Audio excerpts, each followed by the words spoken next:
And once I've done all that, Uh-huh. I want to play baseball, just like you, Dad. Baseball. Yeah, now that's a sport.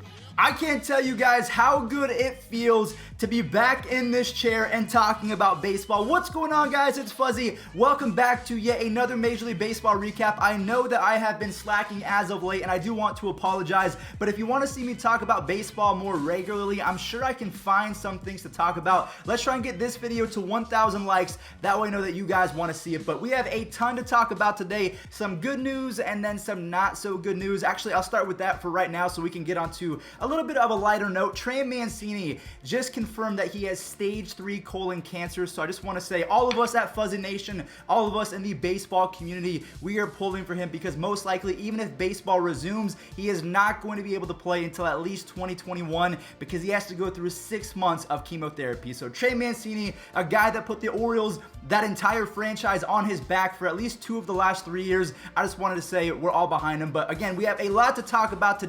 Mookie Betts, he might be going back to Boston, as well as some other free agents who could go back to other teams in 2021 without any baseball being played in 2020. So make sure you guys stick around for that. And also, we have some This Day in Major League Baseball history. I really like that series where we talk about what has happened today in the past. Bryce Harper made his debut. Mike Trout got called up yet again. But Michael Jordan, I'm starting to realize why everyone calls him the GOAT. Like this new Last Dance documentary from ESPN, it has been a whirlwind. I'm having so much fun watching it, but it made me think of Space Jam. You guys saw the intro. Space Jam, I mean, his dad wanted him to play baseball, and unfortunately, what happened in Michael Jordan's life, he ended up playing baseball because his father ended up passing away, but his father always wanted him to be a baseball player. So I thought what we could do today is we could go over Michael Jordan's career and see maybe he could have been a good Major League Baseball player. Maybe he would go the Tim Tebow route and not really be that good. So let's go ahead and dive into it. So realistically, he wasn't very good to start his career, but the last 3 weeks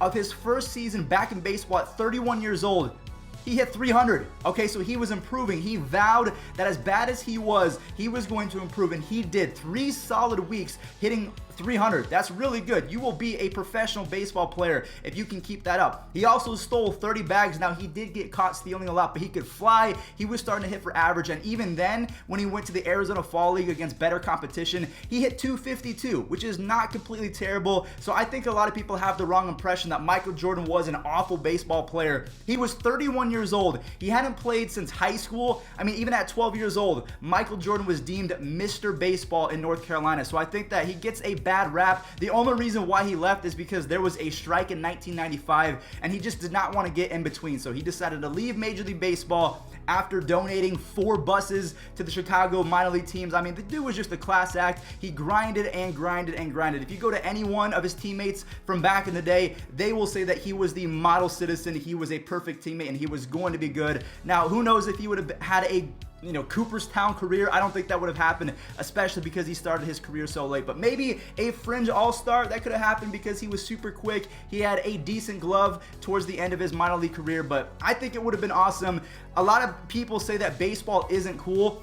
And if Michael Jordan would have stayed in baseball at the same time that Ken Griffey Jr. was rising to power, a big issue right now with Major League Baseball is, yes, there's a lot of diversity, but the African American percentage in baseball has dipped to an all-time low of 7.7. And compare that to 1975 when Hank Aaron passed Babe Ruth, it was at an almost 20% rate. So I just really think that Michael Jordan would have made baseball cool. Not that Ken Griffey Jr. didn't, but I think those two guys combined, a lot of people would have said, yeah, baseball, I really like that. And hopefully we can continue the trend because I think it is going to tick up and up and up with Hunter Green as the first round pick, Taylor Trammell of the San Diego Padres. A lot of these guys are really good. But yeah, Michael Jordan, not the worst baseball player to ever exist. In my opinion, I think that he's been better than Tim Tebow. I think he would have been better than Tim Tebow, but that's all besides the point. Let me know what you guys think of the Last Dance as well as Michael Jordan. Do you think that you're a LeBron guy? Do you think that you're a Michael Jordan guy? I know it's a baseball MLB recap, but I wanted to talk about it. It's pretty prevalent right now. But now what we're going to do, before we talk about Mookie Betts possibly and kind of likely going back to the Boston Red Sox,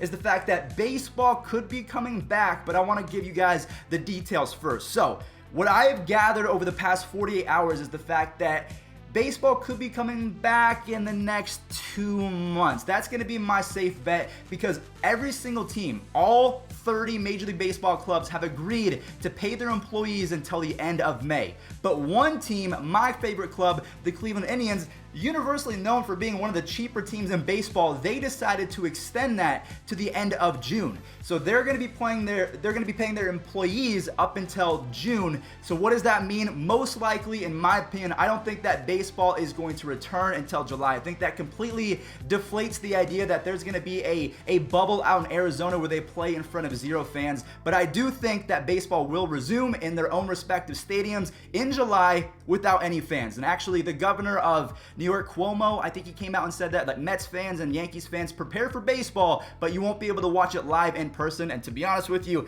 that might not be a bad thing because the NFL draft just 55 million viewers. So I think people, because they're stuck inside, they are craving any sort of sporting event, whether it's an NFL draft, whether it's the Korean Baseball League, or a Yankees-Mets game.